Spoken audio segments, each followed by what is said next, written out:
trumpet class, like people start in the 5th grade. And then I just kept on going all the way through high school, and by the end of high school, I realized that music was something I liked a lot, and I'd actually applied to college already, but not as a music major, because I kind of didn't think I was good enough. And then a graduate came back to talk to us about life as a music major. He was going to San Francisco State, and he was also a trumpet player, and I always thought I was better than him, and he's doing it, so maybe I could do it. So I decided then, before I started college, to be a music major. And then, so I was at San Jose State until 1976, and then 1977, I got a job at Serra, right out of college.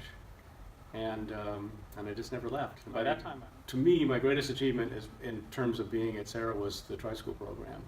That I was there at its beginning. I was part of the committee that organized it, getting it started, and I was really dedicated to it and working.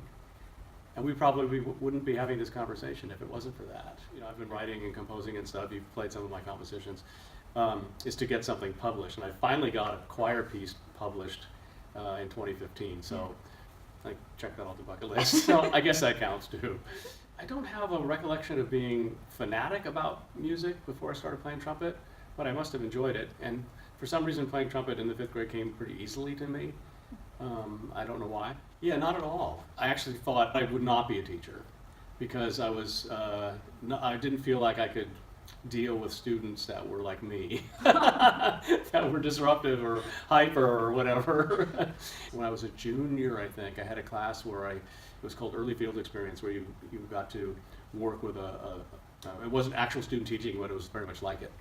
I did that at a high school in East San Jose that my mentor was he was the band director there, and I loved it.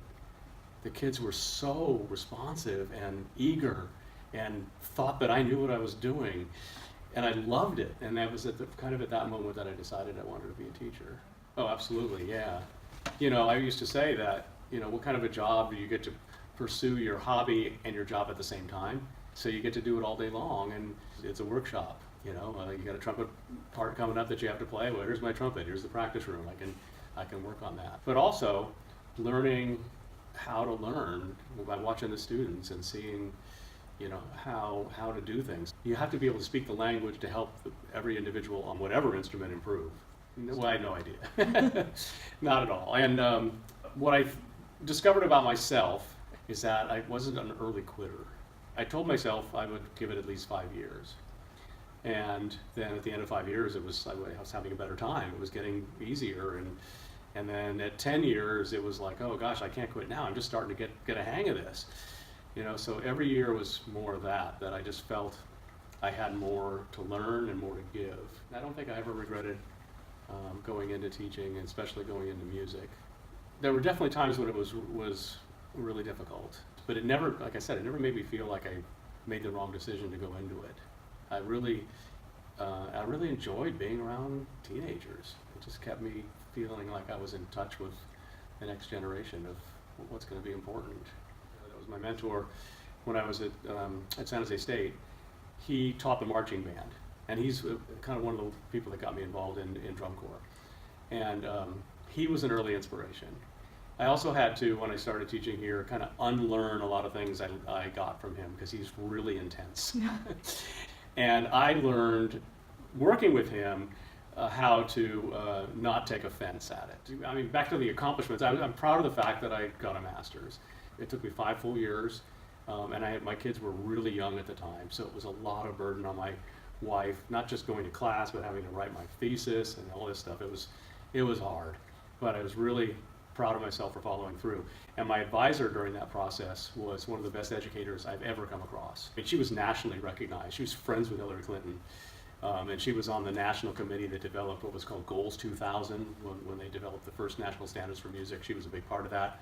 She hired me to be part of this teaching series, to to edit one of the books for that. So that gave me a lot of confidence that she thought that much of me. I'm always inspired by really great musicians who are also really great teachers. Like Wynton Marsalis, I just saw recently. He's an amazing musician, just one of the best on the planet, but he's also a really down-to-earth person. And then Bela Fleck, you probably don't know about him, he's a banjo player, but he's a virtuoso banjo player. And he's also a really great teacher and great guy. I tend to gravitate towards people who are good people. You know, there's some musicians that I respect and I like, but they're not very good people. And then I've always been drawn to really talented women musicians. I've always been inspired by women who write their own music, write their own songs. That's why one of the reasons I've always liked Taylor Swift, because she writes her own songs. And I'm just a huge Lady Gaga fan because she is so talented. Well, my parents didn't say, oh gosh, you can't be a music major, that's going to lead you nowhere. They never said that. They always said, well, if that's what you're passionate about, you should do it. So they were really supportive, where not all parents are like that. And then my immediate family, my wife has been very supportive of that. And then some things that she said when I had my retirement gathering, she said that me doing what I'm doing gave her and both of our kids a whole other life. And now I get to, my son is in a band that they use horns every once in a while, and I get to play with him in his band. And that's pretty special. The percentage of parents who say, yeah, go ahead, be a music major, is like almost nothing. And that's a shame. You know, there needs to be more parents like mine who notice the skills and the talent, who don't say, you know, why do that? You're never going to be able to make a living. Because I say, look at me. I've had 41 years. I'm retired. I'm living a comfortable life. I'm not in poverty. It's not like you don't get paid to be a music teacher. You know, you have a decent salary. So it's just, you know, you're not going to be a CEO. You're not going to be a billionaire. But that doesn't mean you can't have a really comfortable life doing something that you love. So one of the things is just don't cross it off the list. If you find something that you're passionate about and make that your career, you'll never feel like you're working.